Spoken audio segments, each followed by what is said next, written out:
Hello, everybody. Amy Wheeler here, and it is already April. I cannot believe where this year went. I'm thinking back to last year, right at this time, when I found a very strange thing on my tongue. And it took another 2 months to diagnose what that strange thing was, but turned out that it was cancer. And yes, I had tongue cancer. It is crazy to me that it's already been a year that I went through my surgeries and treatments and all those doctor's appointments, and that I retrained my tongue to talk, although it sometimes doesn't do what I want it to do anymore. And that I'm still here a year later, and I'm happy and I'm healthy, and I am a different person as a result of going through that. About a year ago, I also retired from being a public school teacher at California State University. After 25 years of teaching in public education, I couldn't take it anymore. I was burnt out, which probably contributed to me getting cancer. I was depleted. I wasn't enjoying myself anymore. And I don't think it was just the COVID pandemic. Education had changed in the last 5 years, I would say, in a way that was no longer comfortable for me. And the longer I put it off, this retirement decision, the more unhealthy I got, the more depleted I got, the more dysregulated my nervous system got. And a number of health issues popped up, including chronic pain, high cholesterol, these types of things. But it was because I was not living a sustainable lifestyle and I was burnt out. And so for a lot of you listening out there, it is really hard to take that jump and say, I've got to do something new. But I can tell you a year later, I'm so happy. I am so happy. I have the life I want. I'm living in a regulated nervous system. I'm living in a stable mind. I'm happy. I'm healthy. I'm able to do self-care. I'm taking care of my family and my animals and my husband and my parents. And I've got a new lease on life. So I just want to put that out there. The year has changed a lot about me for the better. And if you're not feeling very hopeful, if you're feeling like your life isn't sustainable, I hope this interview with Maya Seamans will give you hope for the future, because she and I were in a very similar situation as public school teachers, and we got out and now we're living the life of our dreams in a very good way. So hang in there, be open to possibilities, be open to hope, because it is there. All right, now I'll take you into our interview. Hello, today we have a wonderful interview with Maya Seamans. And Maya is a woman that I greatly admire.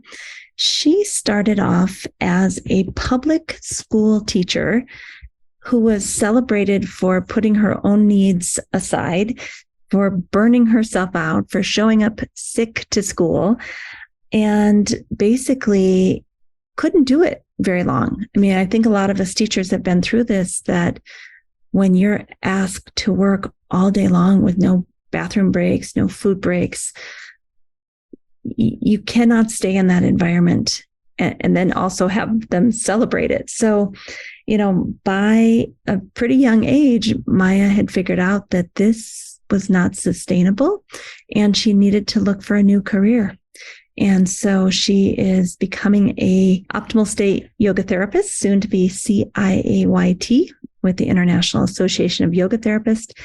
And she's gone through a wonderful Ayurvedic counseling program put on by Anjali Deva and her father Arun. And so she's got this beautiful mix of yoga therapy and Ayurveda, almost 1,500 hours of training, and has started working with youth that need support, especially mental health support. And I think you're really going to enjoy Maya's story. We take her all the way back to being a 13-year-old girl and, having substances from outside of herself be used to regulate her mood and her energy levels, and then going through her teens and figuring out, oh my gosh, I can do something very similar by using yoga. And, I think many of us came to understand that when we first started yoga, that, oh, this is almost like a drug. It can really help to regulate. And then, all the way full circle to have Maya helping 11 to 30-year-olds with their mental health difficulties using things like yoga philosophy and breathing techniques and creating safe communities and co-regulation of the nervous system. I think you're really going to enjoy this interview. And I want to show you Maya's website, Integrated Mind-Body Therapy, Healing from Within, so that if you'd like to reach out to Maya, you can do that. Her website is www.integratedmindbodytherapy.com. And she says it's an integrated mind-body approach to women's health and trauma recovery. And so feel free to contact Maya and, connect with her. I think there's so many mothers out there. There's so many kids out there, yoga teachers, yoga therapists that are all going to benefit from this beautiful interview. Thanks, Maya. Here we go. Welcome to the Yoga Therapy Hour podcast. My name is Amy Wheeler, and I'm your host. We are so happy to tell you all that's happening in the world of yoga therapy. And we love to find guests from all over the world so that we can share and learn and grow together. Please nourish yourself, take time for yourself, and really relax into listening to the podcast.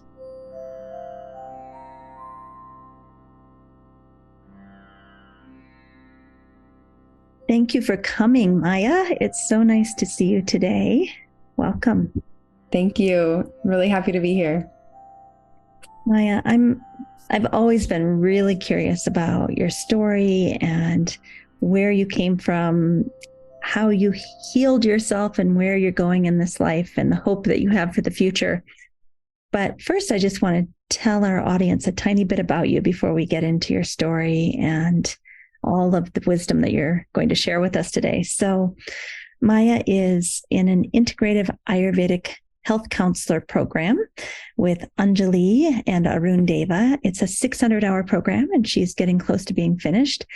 And Maya is in the Optimal State Yoga Therapy Training Program, which is 865 hours and very, very close to being finished also. So in the last couple of years, you have done a massive amount of training in yoga and Ayurveda. How has that been? It's been like the gift of a lifetime, honestly. It's so interesting how COVID opened up the universe for me to be able to do this. A lot of my life shut down, and then I was feeling pretty lost. And then this really kind of came out of nowhere in some ways. I mean, I was always on the yoga path, but finding Optimal State in particular was in a special way. Reading Dr. Gail Parker's book, the introduction, it was as soon as I read that introduction, I was like, this is it. This is what I want to do. So yeah, it's been so amazing. The community, the support, and the invitation to apply it to yourself has been the greatest gift of all of it. Thank you so much. Well, let's start from the beginning. When I met you, I think you had just decided that public school teaching, although you were passionate about it and you were really good at it, it was taking too much of a toll on you. Is that accurate? Yeah, it had been a few years. I had been in recovery from public school teaching for a few years at that point, but I was headed back into the schools at that time for sure, before COVID. I was kind of finding like, this you is all all go back and start teaching again. In some capacity in the schools, but yes, teaching probably is what it was looking like. Yeah.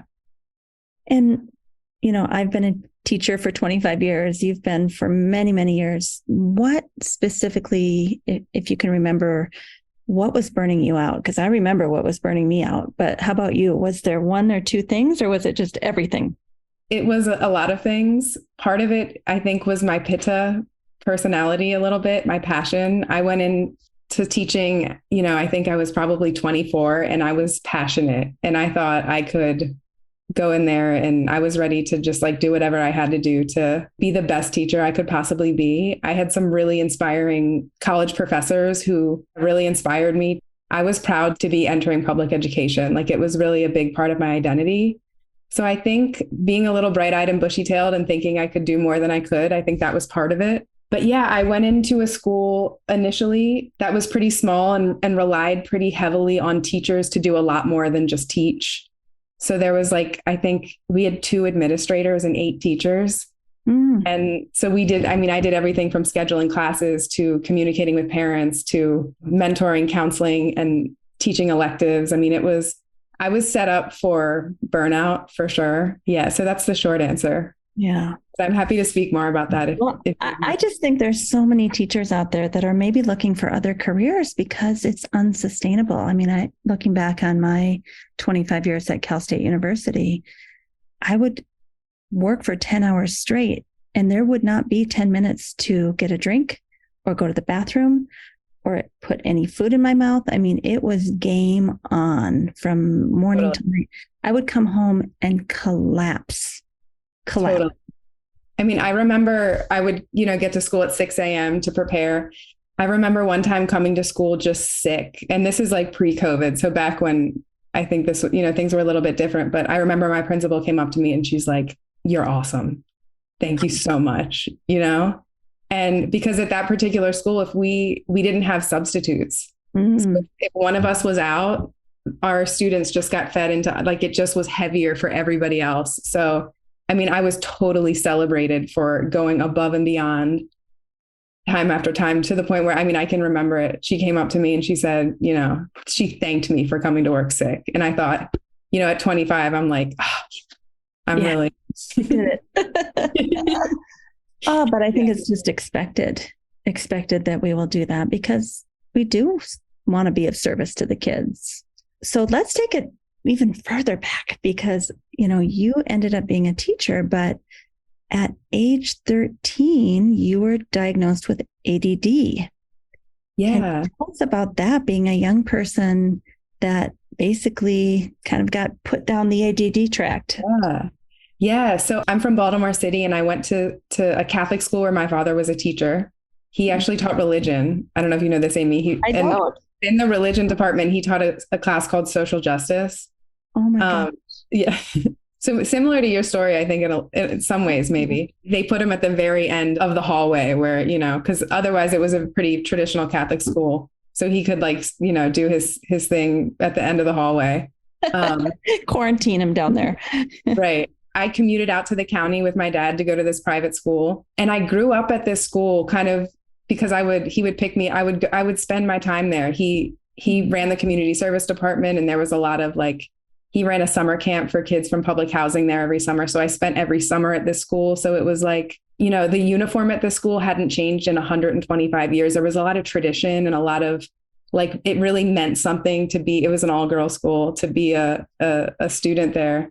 In this Catholic school, and I'm sure others, they had it very much tracked. So level 2, level 3, level 4, and exactly what that meant. It was almost like if you were in this level, you knew what colleges would be available to you. It was very kind of cutthroat in that way. And athletics were the same way.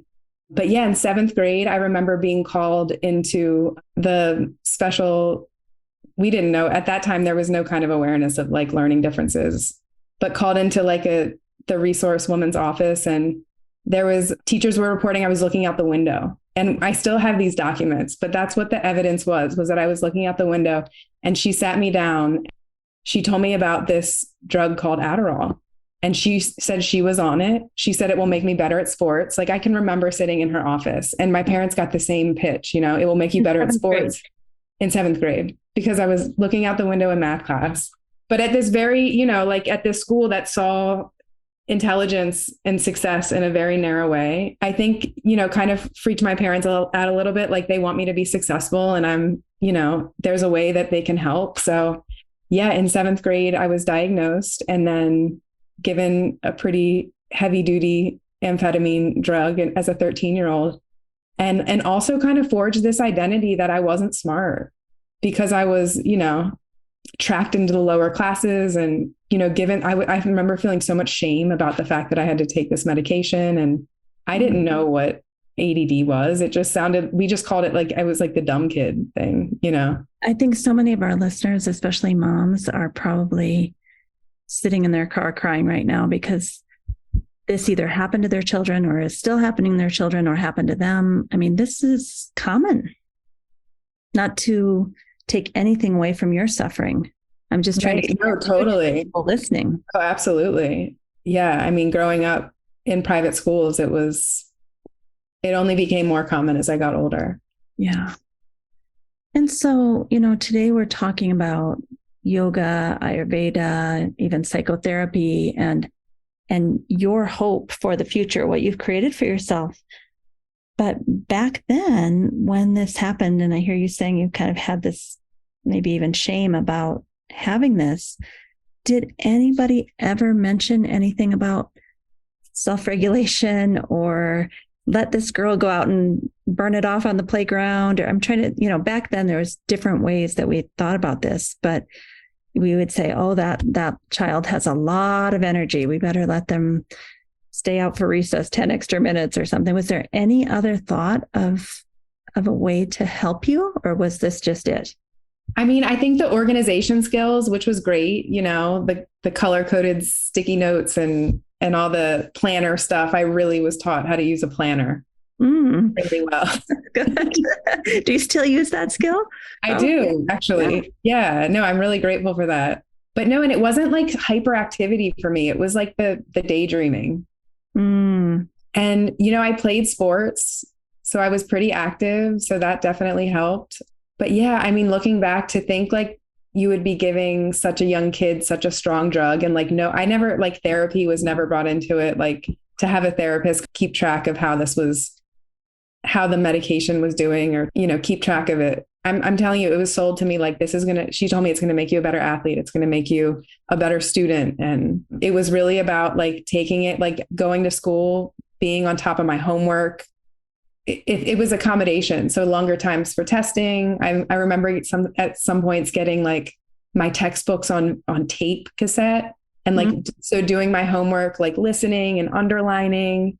It was really more about keeping me in that particular system and having me excel in that system, which just it couldn't see my brilliance or my intelligence. It just. Exactly. Yeah.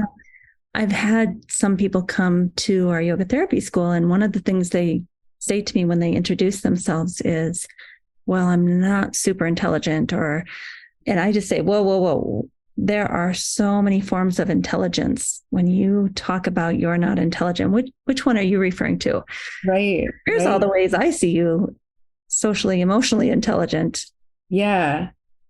And so I think as a teacher, I set my classroom up to value a very different kind of intelligence. Yeah. So yeah, it led me somewhere, but you said you got powerful amphetamines at age 13. How did that play out? At first, I remember, like, as a kid, I just had no self-awareness. I mean, I remember they would give you a list of possible side effects, and I just didn't have the self-awareness. Like, those side effects were definitely happening. I remember, like, I wouldn't go to lunch. I would just go to the library and do work. But I just didn't have the self-awareness or the help to kind of be self-aware. Like, that just wasn't a skill I had developed at that age. What kids would, to be fair. Like, you don't know, you need to be taught these things. Right. But when I got to high school, I would say that's when I learned how to use it in a way that, in high school, it was about like getting good grades, maintaining a certain weight. Like, I mean, it was like explicitly taught to me. So in high school, I realized like, oh, this is a good thing to have it. That's my identity around it shifted. Like, oh, I'm lucky. And people wanted it. And I kind of started to use it, and I started to take control over it. Not that that was a good thing, but that's what shifted in high school So all throughout high school, all throughout college, when I found yoga for the first time was at 26, Obamacare stopped. So I couldn't get my parents' insurance anymore, which means no more Adderall. That's when I found yoga. Literally at the cutoff of the Adderall was when I found yoga. So you knew there was going to be a date where you could not get this anymore. And when you found yoga, what happened? I mean, I didn't correlate it. It wasn't like, oh, I didn't correlate it at the time, but I remember like immediately I just started going every day. And because there was definitely anxiety about not having this drug. I mean, I think the other thing about taking a drug like that for so long is like, I attributed a lot of what I had accomplished with taking a substance or something outside of me. Even just kind of mentally like planning out my day, was very much associated with something outside of me. Yeah, it was a storm in my life of I had lost a good friend, just about to start teaching and no more Adderall. And it was the summer before starting to teach for the first time. So I had just graduated my teacher credential program in Oakland, California. I went to live up in Northern California in a little coastal town called Mendocino. With family. And it's so ironic, but this little yoga studio in the town was opened by a former teacher, which is so funny. But yeah, so I just figured I'd check it out, and it was heated. And it was just something about, I think within a couple of days, I purchased a monthly pass. And I remember at that time, like that was a lot of money for me to spend on something. So it just felt like, oh, I'm really going to do this. And I did. I went every day. And I remember kind of like crying in child's pose. It gave me sustained energy in the way that the Adderall kind of was before. So I kind of was able to connect, like, if I want to feel good today, I have to go there. Yeah. Now there was other, cool, isn't it? It was cool. And I want to be clear, like, it wasn't just so perfect. Like there was other stuff, like I was using cannabis and I had other unhealthy habits that were happening at the same time, but it was like a seed and it was the start of something for sure.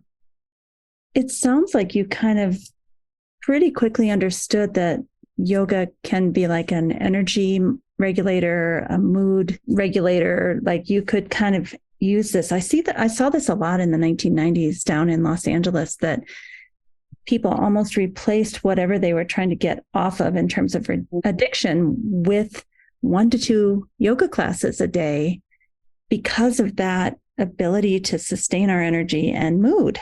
And it's not a bad thing. I mean, I think doing a couple of yoga classes a day is better than some other things. So was that kind of your experience? Yeah. And I mean, I don't know if you'll be surprised to hear this or not, but I fell right into Bikram. There would be days where I would go twice a day. So when I got back to the Bay Area, this was my last semester of student teaching, and I was student teaching at Berkeley High School, which is like 4,000 kids. And it was so scary to get up in front of a class. And I remember going to Bikram classes and they were so hard. And I remember like looking in the mirror and being like, if I can finish this class, I can go and teach those kids tomorrow. And it was something about that. And so for me, for the first probably 5 years of my yoga journey, it was like Bikram, like going to refuel. This is what I like to point out, that there is no bad yoga, right? You needed Brahmana, you needed strength, you needed backbends, you needed challenge, you needed focus, you needed confidence. And that type of yoga provided it for you. Totally. And to me, it sounds like, yoga therapy almost, that's what you needed as a young warrior goddess, getting your groove on in public school of 4,000 kids. Totally. And for somebody else, that may not be the correct type of yoga for them. Totally. Yeah. So you figured out that yoga can help you sustain your energy, regulate your mood, bring your confidence up. Then what happened? Okay. So when I was doing the Berkeley High thing, it was only I was not full-time teaching yet. Okay. So I could maintain a regular yoga practice and do my student teaching because it was not the full responsibility of teaching. So once I got fully in the classroom, the pattern then turned into run myself into the ground, take a day off, do Bikram. I would do Bikram, get a massage, and go to Cafe Gratitude. And I would do it all over again until the break, when I would just do Bikram every day for a break. That became the relationship with the yoga, but I was not able to keep it up and consistently and teach. So I was using cannabis and alcohol at night to bring yourself down. Try to turn my mind off. Mm-hmm. Well, and I think of a lot of our listeners, a lot of yoga teachers and yoga therapists even will relate to that even with these powerful tools of yoga, you have to know the appropriate use of those tools at the right time. You have to have the motivation to do them. You have to make it a regular habit, bring it into your lifestyle, find the time to do it. even for those of us who really understand the science behind yoga and Ayurveda and the gunas and why it works, and that knowledge is a totally different situation than being able to apply it and have a sustainable lifestyle. Totally. Yeah. And I think like the one-on-one counseling and the counseling from the Yoga Sutras, like I was missing that. I was really just chasing this feeling that I didn't have words for yet. What are the words you now? Is it sattva? Is it? I think it's space. Space. Yeah. Spaciousness. Spaciousness. Yeah. So at some point you had left teaching when we had met you before you got into our program and the Integrative Ayurvedic counseling program.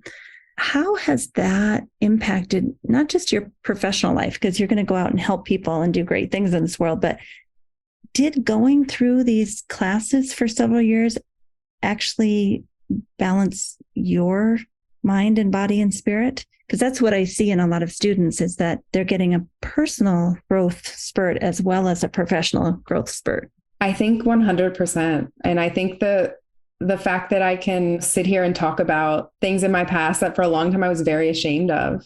I mean, I think that's a testament to the work that I've done and the emotional digestion that I've done and the stability of a foundation that I've built for myself. That is absolutely a result of that work. Can I ask you a lot of people get stuck on that point. Like somehow they want to uphold an image. They want to appear perfect if there is such a thing. What clicked for you that you were going to put words in your mouth, and I want you to clarify, but where you finally felt comfortable in your skin as you are, and that's enough? Do you know what clicked for you?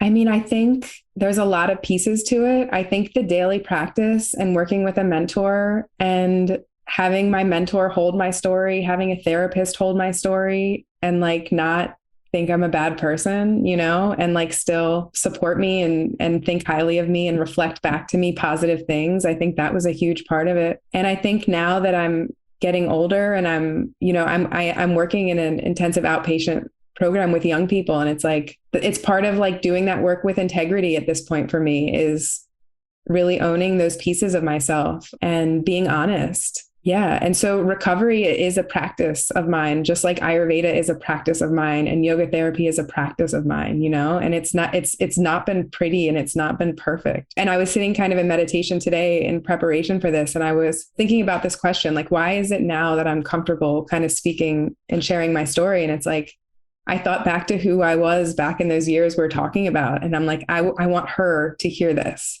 And if there's someone else that is living with shame or who feels hopeless, or that I owe it to them to be honest and about the good and the bad, and for the sake of hopefully, spreading hope and connection and all of those things. What I love about what you're saying is, sometimes we can get into these kind of healing programs where basically we're told we're bad, you're a sinner, you're always going to be an alcoholic, or, And what I hear you saying is, yeah, there was some things going on that I'm not super thrilled about.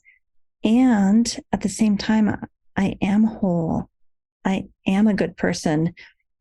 I am full of light. Like both are true at the same time. Totally. And I think that's the beauty of yoga and Ayurveda, is the entire time that we're working to heal ourselves. And I put that in, quotes, air quotes. The beauty is that we're not forgetting our wholeness and our radiance and our brilliance, and that we are more than our trauma or our addiction or our suffering. Totally. Yeah. Yeah. And that worked for me, because I think the shaming, if you have to do it perfectly, like that just wouldn't have worked for me.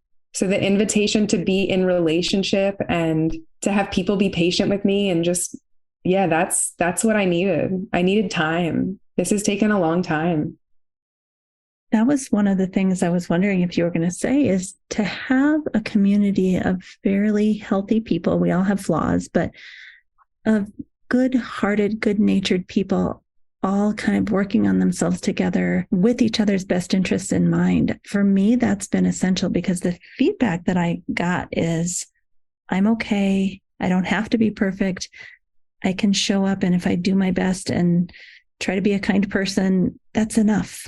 Versus some other situations I've been in, and specifically my teaching, 25 years at a university, there was always this feeling of, you're never going to be enough. You're the weird one. You're not doing it right. Don't skip a day. God forbid you take a day off. Like there was always this almost like coming from my Christian faith, it almost felt at the university like I was a sinner and I had to prove differently. Yeah, I think the community piece is so critical. And I think to bring people from all different experiences and with a shared love of yoga, a lot of it, I think, is a testament to you, Amy, and the culture that you've created of integrity and honesty and values that are in line with, I mean, I think that's why when I read the introduction in Dr. Gail Parker's book, I was like that. I knew, I mean, it was instant. So there's something about, I think, what you've created that has allowed us to connect in that way. And I've taken full advantage. I mean, I really do feel at this point in the program, I've connected deeply with multiple people, and it's been a huge part of this journey.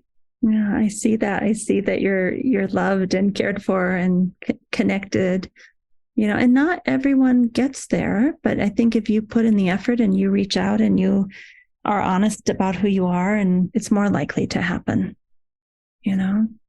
So can you tell us, and you don't have to get too specific if it's too much, but with regards to your energy levels or your moods, what kinds of things do you do? I think our listeners would like to know, like, well, what do you actually do to manage that now as an Ayurvedic counselor and yoga therapist? For me, it's been a journey of figuring that out specifically. I think the first thing that's coming to mind is like figuring out my constitution was a big part of all of this, and actually accepting myself and kind of releasing some shame and guilt. So I'm very much Pitta Kapha, and I'm apparently a very true Pitta Kapha. And so in the summertime, my needs are totally different than in the wintertime. And so it's really being in relationship to my environment and the season and the time of year and what's going on in my life. It's not just like a set program that I could just offer. It's really like doing that through the support of an amazing Ayurvedic practitioner and an amazing yoga therapist. But in general, I mean, it's a daily practice. And when it doesn't happen, it's very obvious. Like I can really feel it. And that practice is designed for you 100% at your stage of life with your constitution at a certain time of year and depending on what's going on in your life. Yeah, emotional digestion has been a big theme for me. So I've had some deeply cleansing practices, and I find that really exhale-based practices bring me to a place of clarity and spaciousness where I can be in that place for a little bit and just be a witness to what comes up. And I think that's the place that the real work happens, or I don't know if I feel comfortable saying like the healing happens, but maybe it is. But it's in that place after my practice where I'm able to just access just some quiet in my mind and some sense of spaciousness and expanse in my body and watch things come up. And sometimes it's tears associated to no memory at all, or sometimes it's just really pleasant, or sometimes, so it's in that place. And then, a lot of journaling, but that is co-negotiated with a mentor. I don't just arrive at that place because, oh, one day I did the practice this way and it felt really good. Like it's the relationship with my practice that is built with my mentor that I know how to go through and arrive at. And if it's not getting me there, then something needs to change. I love what you're saying. Like our practice shouldn't hopefully put us to sleep unless it's an insomnia practice, but it should get us to that light, spacious, clear place. And for every person, it's going to be different. And I think that's why a lot of us have trouble going to regular group yoga classes now, because we can feel, oh my gosh, that class just totally flipped me up, or this one completely brought me down. And so this idea of just individualized, almost prescriptive thing for you to help you hit that sweet spot day after day after day. Right. And then it's been the same thing with my Ayurvedic practitioner, with the food and with learning to read my menstrual cycle and with my digestion and my relationship to food and nourishment. Yeah. I mean, it's deep work. My relationship to, how I nourish myself. I mean, that's so much deeper than just here's a food list. Oh, yeah. So all of that for me, for the season, for my goals, that's what I've been doing for the past 2 years. I love that. I love that you took full advantage to work that out for yourself. That's really what I want to see. That's how I know you'll be an excellent yoga therapist, because you've been through the process and now you can take someone else through that same journey. Yeah. I think it takes some humility to step back and say, I want to find that spaciousness on a daily basis. And I will go to a mentor to help me figure out how to do that. And I will take 2 training programs at the same time to get me there. But isn't it a lovely feeling inside now that you can tap into? It really is. And when I meet with young people who are going through mental health treatment, what I'm teaching them is from my experience. And it's not like I tell them, oh, this is what happened. It's like what I'm saying, it's coming through me in a whole different way because it's what I experienced. So it's like, I believe in it. It's part of me. For me, that's the integrity. And that's where, when I was teaching in a public school, like I was celebrated for totally burning myself out and living a completely unhealthy life with zero balance. I was celebrated for that. And for me, knowing where that led me, committing to a new career and trusting in a new career path and doing it from this place of like, I'm doing this work on myself so that I can offer myself to other people from this solid foundation. That's the integrity that I needed to maybe heal me. I think I mentioned before, like being a recovering public school teacher, feeling like I didn't know what I was going to do was so hard after fully identifying as a teacher.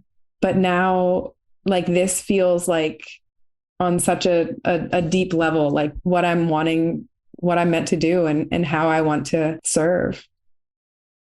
So tell us a little bit about how you're serving. You're working with kids who have addiction or psychological distress. What are they, ages like 18 to 30? What's the age group? Actually 11 to 32.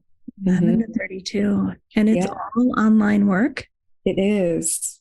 So tell us about it. I think it's a really interesting thing that you're doing. It's an intensive outpatient program. So a lot of the young people who are coming to the program are coming out of hospitalization or inpatient treatment. And they're in therapy for 12 hours a week. So it's a DBT program. So it's a lot of group work. And this particular organization values integrative healing modalities enough that yoga therapists facilitate groups. So I have the freedom to kind of create curriculum that complements what they're doing in DBT, which is a pretty awesome exercise.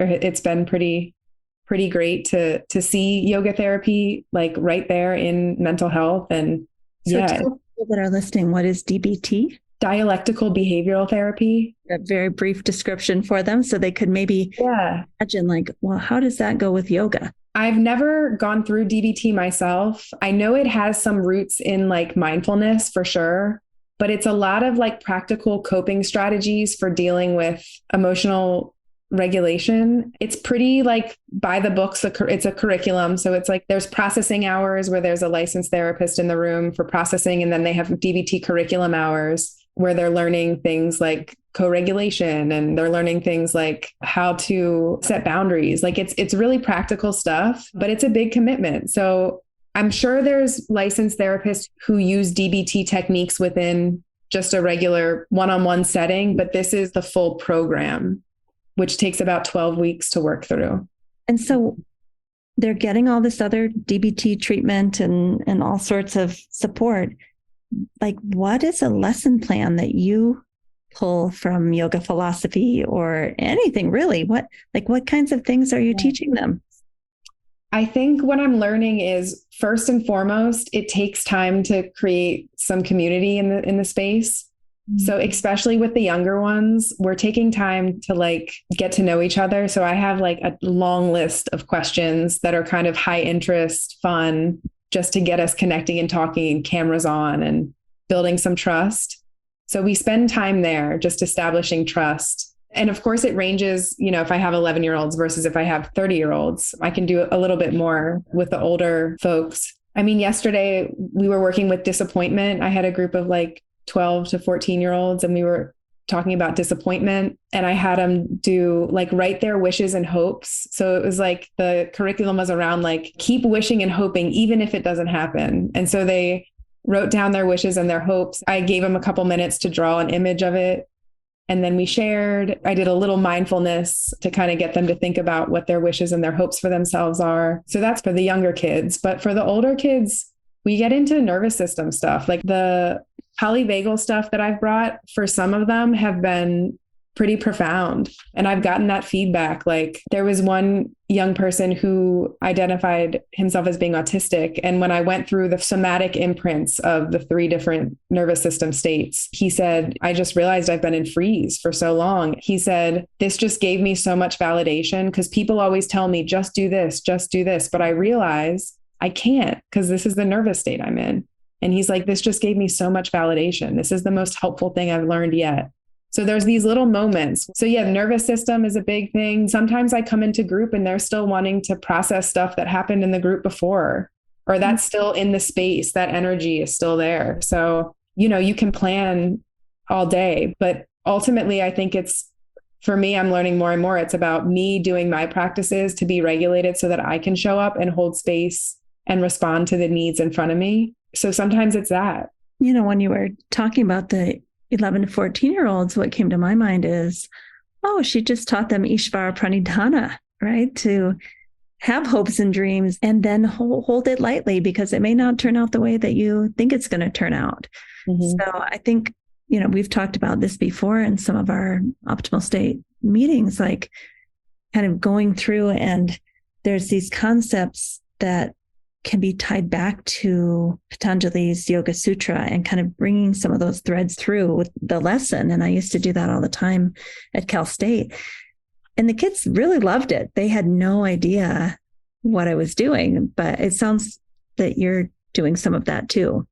Yeah, I'm really trying to. And I'm finding like bringing in some creative outlets is helpful because I'm finding a lot of the young kids identify as being creative and being artistic. And so just lecturing or just trying to get them to do breath work, and that's maybe like next step. But yeah, meeting them where they are, I think is like letting them show their art, like letting them sometimes, or letting them talk about themselves. And you may be one of the only people in their lives that is regulated, that shows up present, kind, willing to let them be without a lot of expectations or without a lot of past baggage together. I mean, I'm just thinking when I was in high school, I had such a hard time. What would it have been like to have a woman like you show up and just be part of my life? Like, I think that would have been life-changing. Yeah. And I wouldn't have even known it at the time, but looking back, part of the work is the same kind of because you don't get that initial feedback when sometimes young kids will share things that just totally move me. And like, it's like being able to reflect that back to them that, how they impact me and show them. Sometimes we have these closing circles when it's their last day. And I think it's like being comfortable with like saying, I'm emotional that you're leaving. You're going to be missed. Like those moments are really special. I try to really show up. Yeah. Not be too rigid, but also like let them see how they're impacting me and how amazing I think they are and how courageous and strong they are for doing this work as 11-year-olds. I mean, it really is. It's inspiring and it's hard work. I think anytime we show up and give our heart like that and connect and tell somebody you're good to your little core, that seed has so much potential to grow over a lifetime. It's really a beautiful thing. I still remember my 3rd grade teacher, Mrs. Severson. Every day when I came in, I was having a really hard time because my parents were getting divorced. But every day she'd say, "Good morning, sunshine." And that planted a seed in me, And I think that's what you're doing for these kids. Even though after 12 weeks they're leaving, I think you're planting a lot of seeds. Yeah. And I try to tell them that too, because I think they want instant results too and instant gratification. So I try to use that language that I think that resonates for them too, to hear we're just planting seeds. You don't know how they're going to grow, but yeah. So what is your hope for the future? Let's see, just generally speaking. Yeah. Like we're talking about, how you came from being this 13-year-old little girl that was given amphetamines to becoming a teacher yourself, to getting burnt out, to finding a new passion in yoga and Ayurveda. now sharing it with other kids that need support. Like, do you have any idea where the next door is going to open or not? Yeah, I mean, I think I'm committed to this path for sure. So, as you know, I'm taking some time to travel and kind of use that as a way to dive deeper into my own practices. But I think for me, I think in the future, what I see is definitely some retreats. I think retreats are an opportunity to really go deep, working one-on-one with people. But I want to continue to build relationships. I've done this a little bit already, but with therapists and psychotherapists, psychologists, so that a lot of these, they don't know how to refer to yoga therapists. They don't know what yoga therapy is or when it's appropriate to refer. So I want to use my experience, my own experiences with mental health and navigating the mental health system, and now working in the mental health system to continue to partner with those folks so that we can really wrap around people and provide whole person care that's compassionate and trauma informed and build relationships of healing and communities. And can I read what you wrote? Sure. I'm here to tell you that there is support for navigating your unique healing journey. I'm here to tell you that there are people who have made it to the other side, whose life purpose is to guide you to find your healing and your peace. You are not broken. You are not too far gone. You are not too much. And there are incredible tools and treatments and communities waiting to embrace you. And there's hope for the future. Yeah. And I really believe that. You are proof of that. Any last words, Maya, that you want to talk about today, or do you feel complete?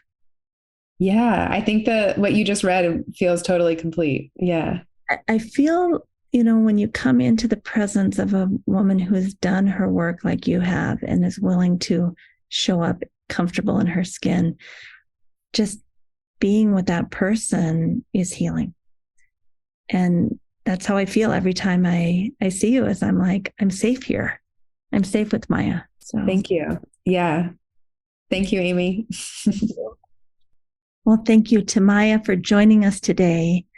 One of the things that I loved that Maya said was that she had kind of formed her identity around being a teacher, and that there is and was some difficulty in trusting that after all of her schooling, becoming a teacher and then getting burnt out, that she could find a new meaningful career path. And I have to say, it takes a lot of courage to step out of what mainstream education and career paths look like and to say, you know what? I think I can do this. I think I can share my love of yoga and Ayurveda with others, and I can make a living doing this. And so for all of you out there that are wondering if that's possible, it is possible. I think, having a niche like Maya does with mental health is a really good idea, because that's the doorway in that people can understand what exactly do you do. Just saying I'm a yoga therapist is a little confusing to people sometimes. They don't always know what that means.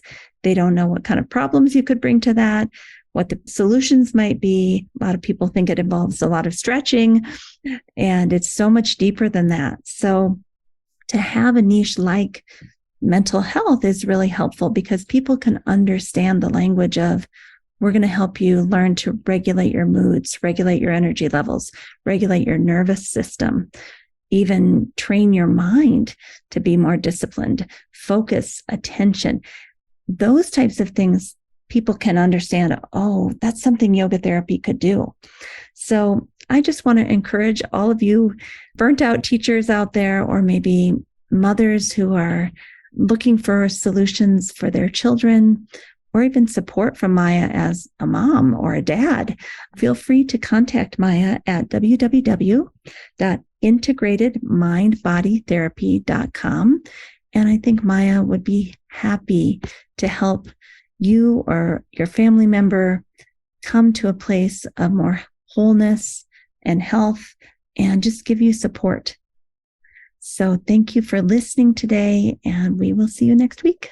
Please don't forget to sign up for our newsletter mailing list, where we give you a free gift every single week. It's usually something that the guest has been talking about, like a book chapter, or an article or an infographic. Check out the show notes for that.